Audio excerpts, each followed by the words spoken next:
We watched Blake Lively during an interview. Here's the context. She had taken on a role in a Woody Allen film right when his name was dominating headlines for deeply disturbing allegations involving his children. This was a period when most actors were steering clear of him. So now here's the interview clip where she looked like she was on the verge of walking away from the spotlight altogether. First of all, congrats on your little bump. Congrats on your little bump. What about my bump? You've got two nice ones. And they are kind of bumps, aren't they? No, not bumps. The lovely lady lumps. Check it out. Thank you, thank you.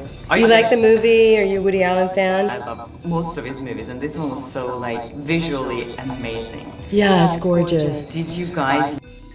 To be honest, it comes off like she craves the spotlight, really putting an effort to stir things up a bit. What are your thoughts on this? Give us some insight. One thing that really stood out was when Christy Flaw asked about her belly and said, "Look at your bump." That comment was clearly offensive. Then she brushed it off by switching her attention to a friend, completely dismissing the interviewer. The behavior just kept unfolding. Keep watching curious to see how you respond to the rest of it. Yeah. Yeah. And working in Everyone wants to digital, talk about the clothes, but I wonder if they would ask the men about the clothes. I would. I love Jesse's He has suits some and beautiful. That's what I'm how saying. His wardrobe was beautiful. I know, Corey's everybody. wardrobe I was know, gorgeous. he's Those so high-waisted pants. he's so great. Me Or too. their father with his tank top in Oh, bed. it's so Just good. it's just like Did you that. catch You can feel the it. tablecloth on the light in the Italian restaurant? Seriously, what is going on? They're giving off massive ego vibes. It's like they're in their own bubble, acting like the interview doesn't even matter. They blatantly ignore the questions, and Blake Lively takes a dig by pointing out, "You wouldn't ask a man that about his outfit." That's her way of flipping the script, making it seem like the interviewer is in the wrong.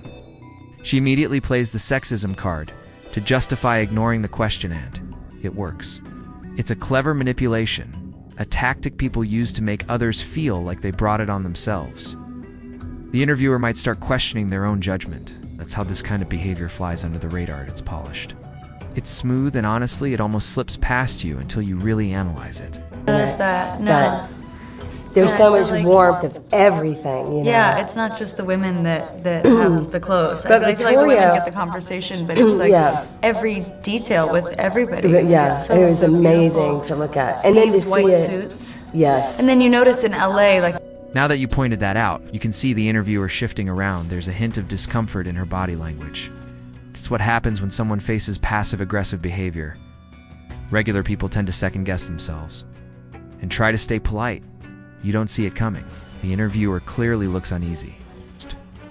So when you brought that up, it became obvious they're pretending to have a separate conversation. But really, it's just a subtle takedown of the interviewer's question. It's got that Mean Girls energy talking amongst themselves while deliberately excluding her. Even though it's her interview, they're controlling the dynamic and not letting her have a voice. Totally. New York, and it's a little bit more browns and moodier, and Susie really told such a That Mean Girls tone is spot on.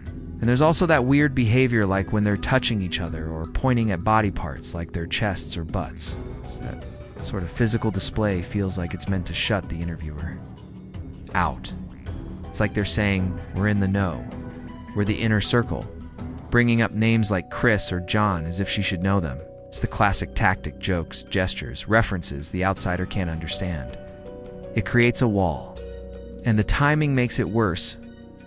Woody Allen was facing serious backlash about his daughters. And yet here they are gushing over how gorgeous the film is, while purposely avoiding any space for the interviewer to bring that up. Yeah. brighter and sunnier in LA, and New York has just a steaminess to it.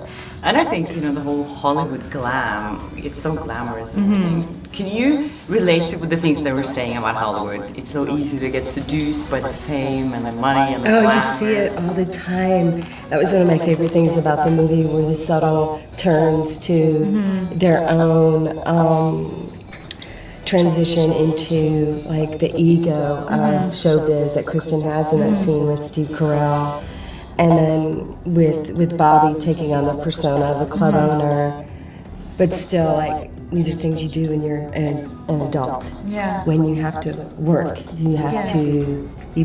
What are they even saying? I can't follow. Honestly, I'm finding it dull.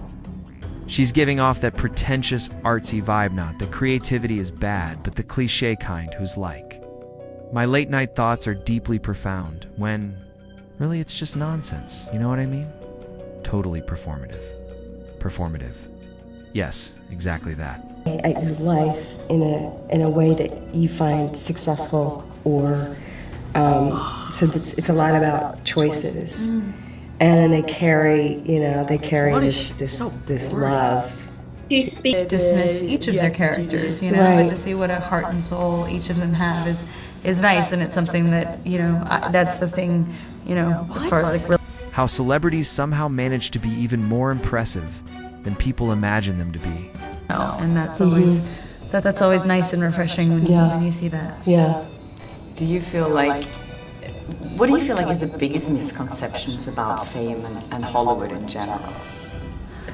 I think the idea that people think that they know you, I think because of the how intrusive media is these days, there's people care so much more about your personal life than they do your work, and if you aren't open with your personal life, then they just make it up for you and share it for you.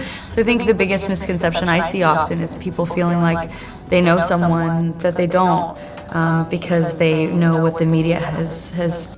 This is wild too, because it feels like so many folks are obsessed with becoming famous.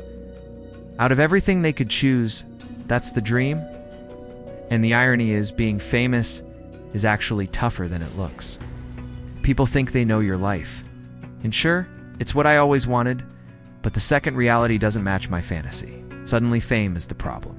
Yep, couldn't agree more. Thing is, when you meet the people, they're always so much more awesome than they're portrayed to be. I mean, that's normally my experience. And even people that are portrayed to be really great people. This is hilarious. Even the title, the Blake Lively interview that made me want to quit my job. And now, apparently, she and her husband allegedly swooped in to take full control over a film she was starring in. Sued the original director for alleged harassment. And then he turned around and filed his own lawsuit against her in the New York Times. It blew up everywhere. She called her crew the Dragons, her husband, and Taylor Swift, who all came after him. He wasn't even allowed at the premiere. He had to sit in a basement with his mom and a friend, drinking from solo cups. She rewrote parts of the movie.